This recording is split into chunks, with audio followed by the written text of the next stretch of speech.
Hi, my name is Tosin Amushan, and I am an under 40 CEO. The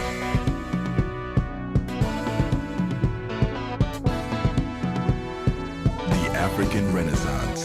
The concept that the African people and nations shall overcome the current challenges confronting the continent and achieve cultural, scientific, and economic renewal is here, with young men and women taking the lead. Some call them the new school heroes. We call them under 40 CEOs. Tosin Amushan attended St. Jude Private School in Festac Town and subsequently Government College in Lagos. He would later bag his degree in political science from the University of Lagos in the year 2000. He was born in July of 1978 to a father who was an insurance professional and his mother a professional nurse with a major in psychiatry.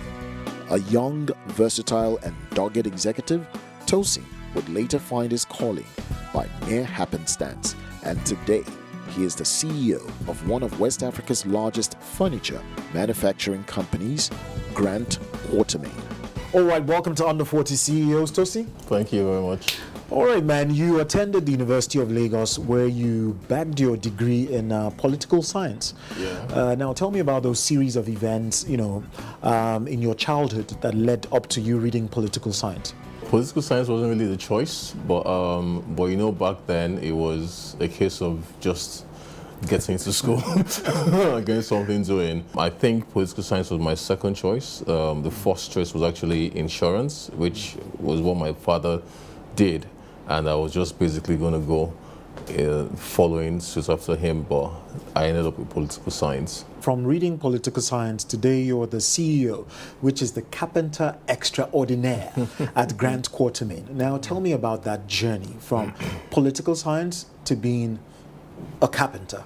I've come to realize over time that the first degree is only the first degree.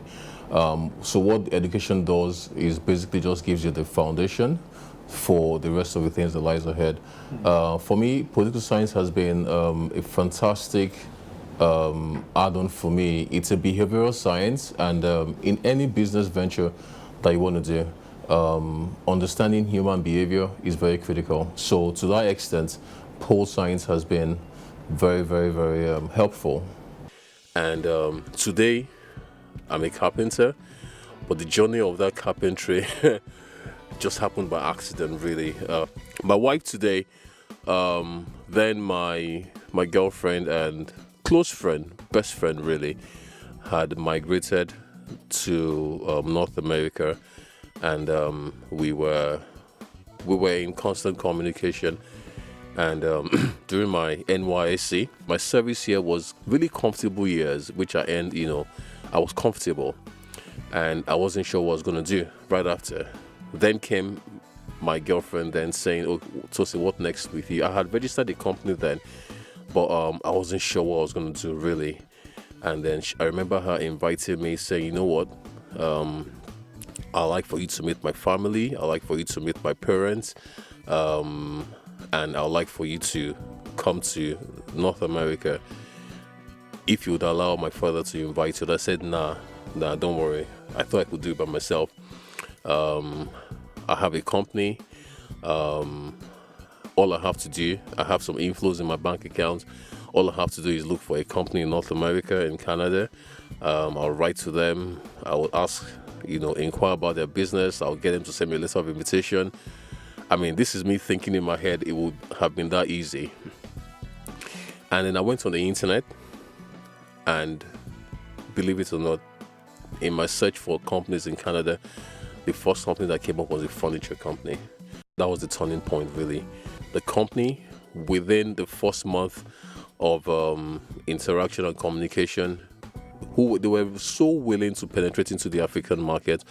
They gave us the sole distributorship for their sitting products in Nigeria. The month after, they gave us for the whole of West Africa.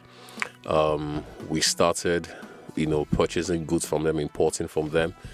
Then, of course, came the ban on furniture items during the administration of President Olusegun Obasanjo. So leaving school, I see you didn't get into carpentry, possibly, till 2013. So what happened between when you left and then Carpentry. Okay.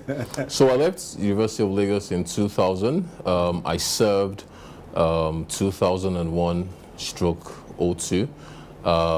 In the course of me serving, I had already been thinking, so what's the next big thing? I was torn between, okay, am I going to have to seek for employment in one of these corporates, or what really is going to happen? So when I completed my NYSC, I had to take that decision. Truth be told, I actually did try seeking employment in some companies, but it just didn't happen. This is Under 40 CEOs. Industry is something that has been very, very key to me. I am very hands-on. I always like to get something doing, and at the point where the employment wasn't coming through, I had to take the decision on what next I like to do. And of course, prayerfully following through that, the revelation on my journey now started with carpentry. One of the key encounters that I had, which made me have a paradigm shift, was when I was getting into university. I'm from a family of four. I have two elder siblings before me. Both of them moved to the UK right after the secondary education, and I think I must have been in primary 5 at that time. So at a very early age, I was saddled with the responsibility of being the oldest child at home, just leaving me with my younger sister, who is 5 years younger. A major turning point happened in my family just as I was completing my secondary education, and my mom spent more time in the UK, working. My dad had retired. For me, that period marked the time when I really bonded with my father, and so many values. At the time I got into the university, it was already like I had a mission that was clearly defined. Now, taking a tour of your showroom, what leaves me in awe is how much excellence I see, in one showroom. Now, you tell me, how do you manage to produce such great quality furniture? Okay, thank you very much, Babs. When you say excellence, it's quite flattering, because for us, it's a continuous process. As you may know, like I've shared with you, we actually manufacture, and one of the critical things to manufacturing is basically being able to control your designs. What you see here in the showroom, which leaves you in awe, is outputs which has come from design, concepts, and then production, which entails equipment and all the dynamics therein, and then the final and finished product which you see. And as we grew bigger, you can't take away the place of grace in everything that has happened to us in our journey. And we grew bigger in the line of office furniture. We had clients, we had the likes of them KPMG, who were patronizing us at that time. And the moment we started seeing what the potentials were in terms of a furniture industry, our strategy had to change. And here is what happened. The immediate thing we had to do was to clearly define our purpose as a business. Clarity of purpose is very, very, very key when you're building your vision. Where do you want to be? Where are we? Where do we want to be? And how we're going to get there, and this basically just translated from what I had learned in the classroom when I was doing my professional qualifications as an administrator. So I was quick to aligning that, with the position audit of where we are as a business, where we're coming from, where we are, and then where we are going to, and then of course developing our strategic choice from there. Versatile and dogged.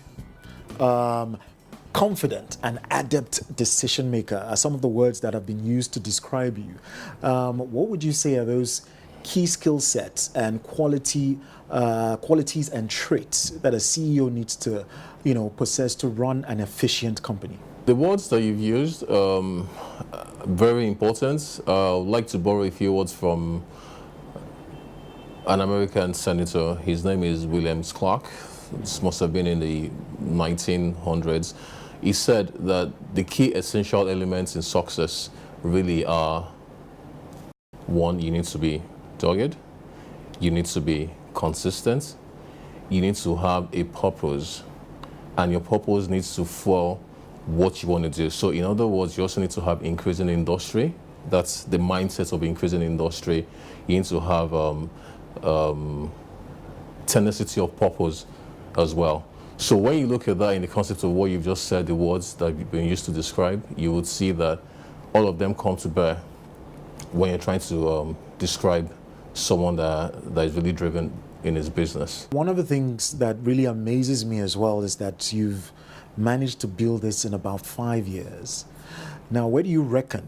I mean, with where you are now, it's solid, looks great, amazing, production on point. Where do you see the business, being in another, say, 5 years? When you say 5 years, it's actually a lot more than that. Okay. Yeah, because I lived in university in 2000. Really, it was 2003. Okay. Yeah, so we've come a long way actually. Okay. So that's talking about 15 years actually. Yeah. So this is what we've done basically for 15 years. Wow. Where we are today, you could relate to the last 5 years because the last 5 years have been quite significant in our journey. Where we will be in the next 5 years basically is what has shaped our vision where we are right now. So our mission right now today for Grand Cotamin is to be the leading furniture manufacturing company, and to provide lifestyle pieces that suit your space. And the next 5 years is going to be us basically consolidating within that, because within the furniture space, there's a lot to be done. Yeah. So what's your company's corporate structure at the moment? Our corporate structure now is we have what you call an advisory board of people that, stakeholders that basically we brainstorm together and then basically give a direction for the company. And then for the day-to-day running, we have a management. So the management of the company basically led by me as the CEO. And we have 4 key units within our company. We have the corporate services department, we have the production, we have the projects, and we also have the business development. So those key units are headed by, of course, their leaders. So the management of the company is basically myself, the CEO. We have the head of corporate services, who is also like the COO. And then we have the head of production, we have the head of design technical, we have the head of projects, and we also have the head of the BD team. Okay, amazing. I see that your wife is part of your management team, Adeshola. Right. What role does she play within the company? So for the purpose of the business, she's not my wife. She's the COO. Okay. She's the chief operating officer of the business. Basically, she drives the corporate services department. Okay. Now, what the corporate services department does is they provide support for every business unit. So the corporate services, the day-to-day running, the administration, the HR, the finance, and basically what everybody needs to. So inbound logistics in the value chain, they deal with that, providing support for all the units. Okay, so I'll just quickly ask. So as a family man, would you say that work-life balance is achievable, or is it a myth? It is achievable based on what your priorities are, really. I think as a business person, what you need to do is, establish and reconcile what your priorities are. For me, family is very, very, very key. And my quest for success in business has not in any way, I believe, I may not be the judge of that, but I believe has not in any way affected the time and devotion I should actually give to my family. So yes, it's achievable. You're one of the few, I must say, who is recording success in that area. But as a CEO, And as the CEO of Grant Quartermain, what would success mean to you?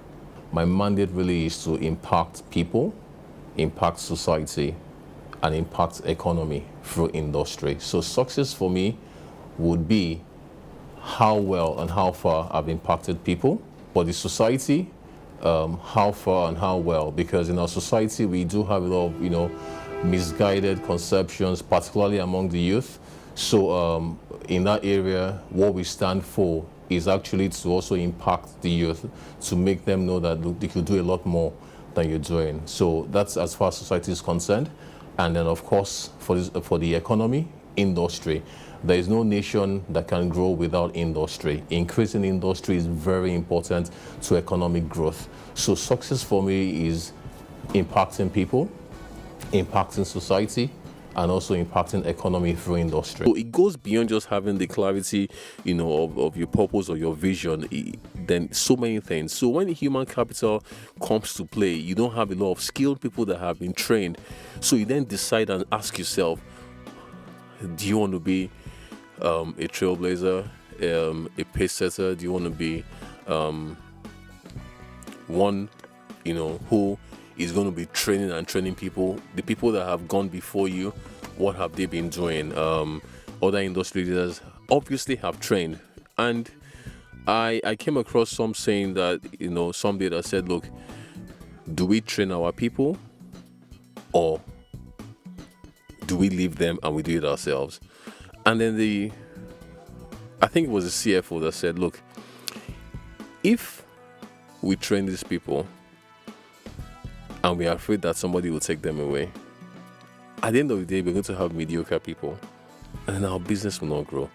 But if we train them, we would get the best value from them at that time. Even if somebody else comes to take them, at least we're helping the industry. So we said, you know what?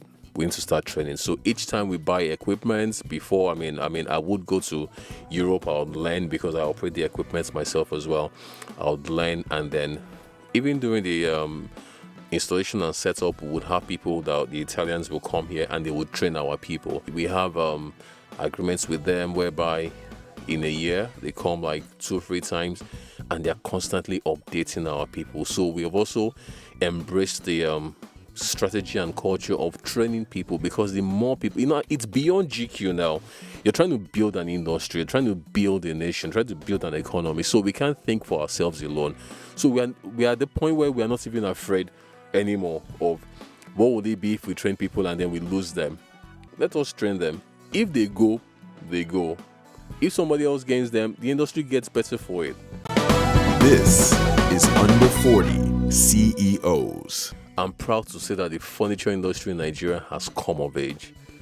It will take some time before it trickles down to the common man to see it, because there's still so many things happening that affect the overall output. But I can say that we are on the right path, and I'm proud and I'm happy to be part of that journey. Speaking with you earlier, you gave me an insight into your typical day, and it doesn't involve white shirts and ties.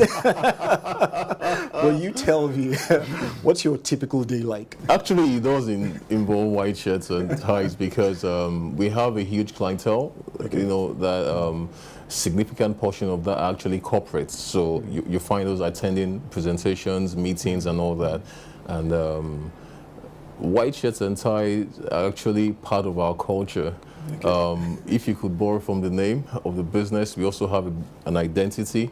Okay. And it's very important. So what you would see from a typical carpenter, you would expect to have jeans, dungarees, khakis, moccasins that are all worn out and all that. But yeah, there's a space for that. So on the production floor, you would see a lot of that. But in the corporate office where the client's supposed to come to, you would see what you see today. Seems you work really hard on the production end, and also you're pitching and presenting and marketing as well. Yeah. How do you unwind? How do you typically unwind? So unwind is what do you do for fun, or how do you relax? Yes. I'm very driven, and I'm very passionate about what I do. My happiest moments most of the time is even just sitting back and looking at what's been done. Sometimes when I'm really depressed, or maybe that's a strong word to use, maybe I'm being very reflective, and I'm in the factory, on the factory floor itself, that can be quite soothing, as in, you have no idea. But of course, because I'm also a family person, I spend a lot of time with my family.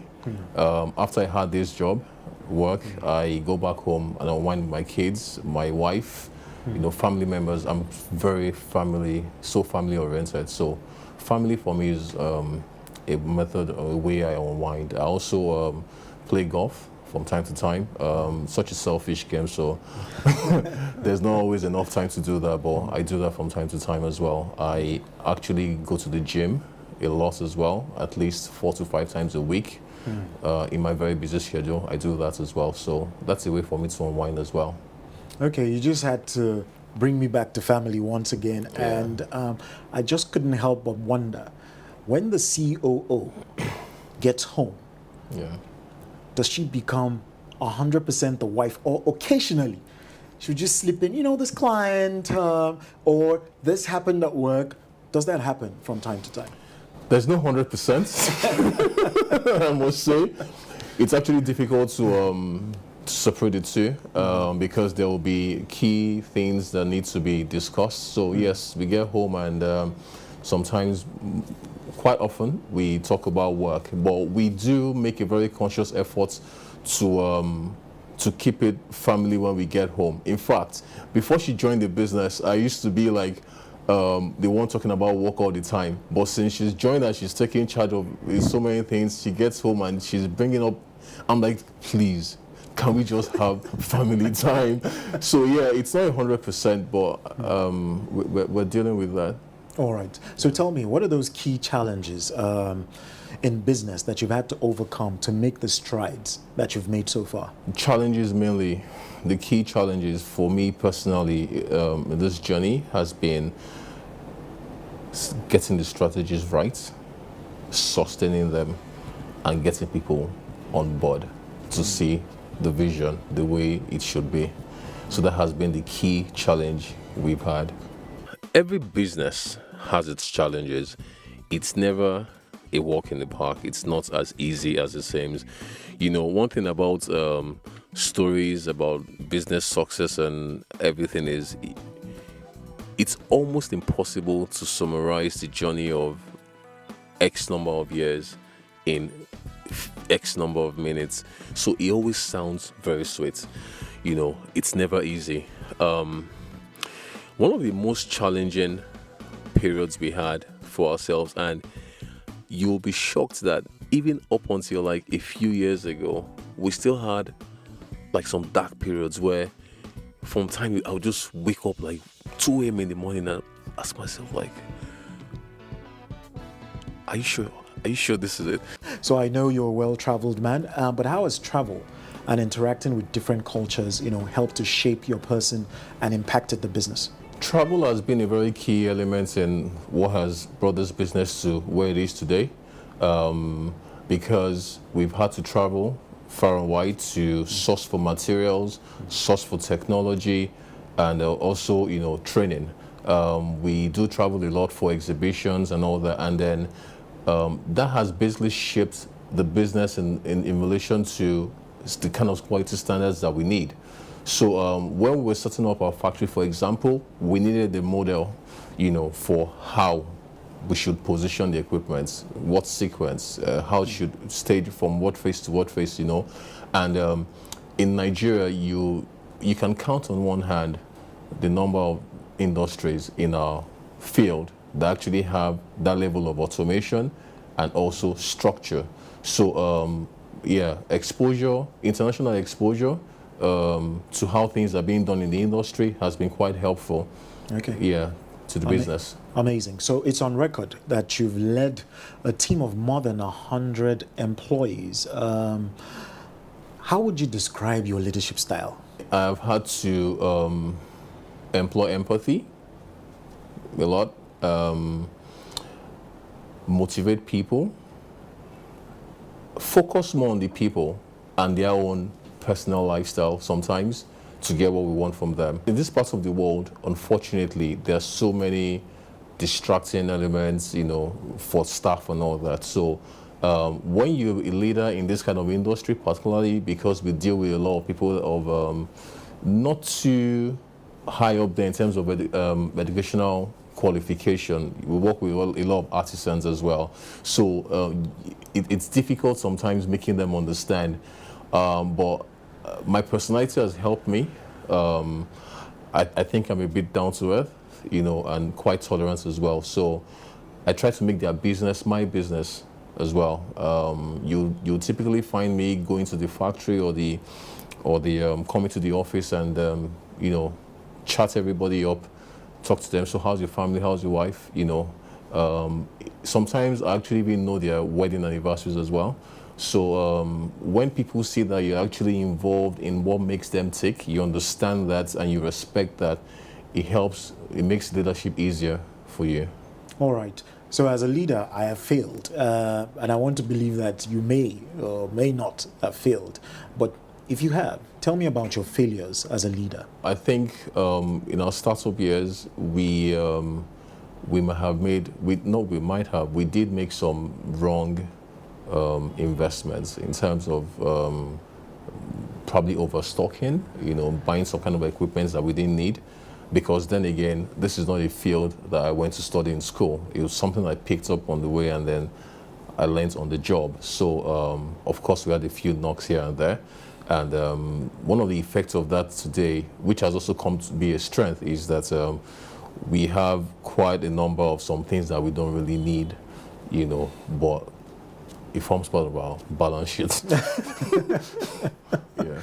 All right, tell me, what values are important to you and your firm? Honesty is very important, integrity, quality is very, very key, and then we just need to stick to our word. Our word is our bond.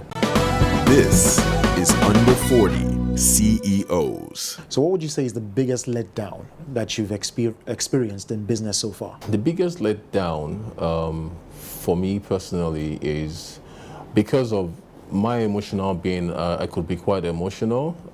Sometimes the expectations are high, especially when you're passionate about something. And then mentoring and building people, because Grant Quartermain is also a people-focused company. Yes, we may have the equipment, we may have all of that, but those equipments are not going to produce by themselves. So people need to drive the system. So the biggest letdown really sometimes is in the people. And today we're dealing with that. We're managing that. So the process of mentoring is continuous, continuous. And it's not something that is peculiar to us as a company. It's just one of the many things that happen in a society. So we're learning to deal with it and then, getting better by the day. Tosin has worked and is still working incredibly hard in a bid to ensure that he builds an enviable Pan-African business. He has had his fair share of bashing in business and has thus survived. However, what are those lifestyle choices that make him unique? I seek to find out. Now, I have a few quick fire questions for you. What do you love to eat? I love pasta. How would you describe your fashion style? Dapper. What brands do you love to wear? I do Salvatore Ferragamo, I do Hugo Boss, Passiotti, for shoes, accessories, Okay, what CEOs do you currently look up to? Aliko Dangote, naturally. On the international scene, he just recently passed. I call him my grandfather. He's in our industry, Ingvar Kamprad. That's the founder of IKEA. So what's your favorite car to drive? Mercedes. Your favorite travel destination? I'm looking at going to Maldives. Your favorite book of all time? Who Moved My Cheese? And what book are you reading right now? I'm reading Steve Jobs. His autobiography. Yeah. All right, so tell me, Tosin, lastly, what makes you happy? Again, my mandate is to impact people, society, and economy through industry. What makes me happy is when I see that people around me are happy, when they're fulfilled, when they're achieving their purpose, and they're happy. So that's the one part. The other thing that makes me happy is when I'm able to help someone out. Nothing gives me greater satisfaction, especially when it's done anonymously. Yeah, you're just there, and you see the person in, surprised and is in awe and is thankful, and deep down in your mind, you know that you've touched a life. Okay. That makes me happy. Also, on the part of the society, I do a lot of mentoring, and then when your mentoring is accepted and then it works for people, then that makes me happy. Also, industry. Because we're very creative people, our pieces are very creative, and then nothing gives me greater joy when I see our products in people's spaces and then just there serving their purpose gives me great joy. All right, man. Thank you so much for coming on Under 40 CEOs. Thank you so Tosin. much, Babs. Thank you so much. Hi, my name is Tosin Amushan, and you too can be an Under 40 CEO.